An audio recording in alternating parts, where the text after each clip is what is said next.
My name is Larry Edge, Northern hillbilly philosopher and Woodstock Festival alumni, so you have to bear with me. $500 cars. With all the $500 cars in this world, why would anybody spring for a new one?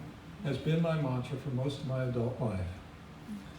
When I think of the fact that I could get 40 of those babies for the price of a new Honda Civic with no options, I have to wonder if the citizens of this great country have lost their collective mind.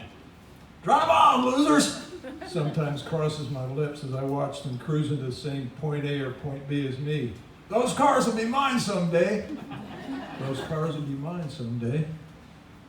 Sure, my chosen mode of transportation has left me short of my destination a few times, left me communing with nature unexpectedly on some remote roadside.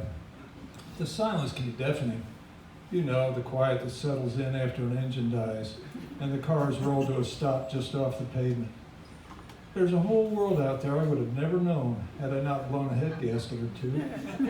A world of adventure, of decision making, of straining the brain to try and figure out what to do from here. Life is not boring for the pedestrian walking through the roadside ragweed, being ignored by bored people in their shiny new cars. How can one not be engaged when one's motor goes soughing on a freeway ramp with no shoulders, or throws a rod 500 miles from home at night in another state? It's enough to keep the blood flowing. Besides patience, there are a number of character-building, self-improvement aspects to this correct life's choice. I have learned many things. I've learned that you can get 7 years with an expired inspection sticker on your truck if you only carry things at night. If your Volkswagen Bug catches fire, it takes exactly 5 spray cans of Rust-Oleum to restore its finish to a passable gloss. Thoroughly used cars have been an education. In fact, I've self-educated to the point there's not much more room in my head for additional automobile expertise. I admit I'm getting a little old for pulling motors out of pickup trucks with a chainsaw on a front yard oak tree. But I'm not willing to give it up just yet. I'm not too old to learn just a little more.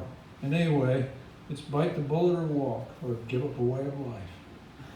By my count, I've owned about 30 vehicles in the past 50 years of driving.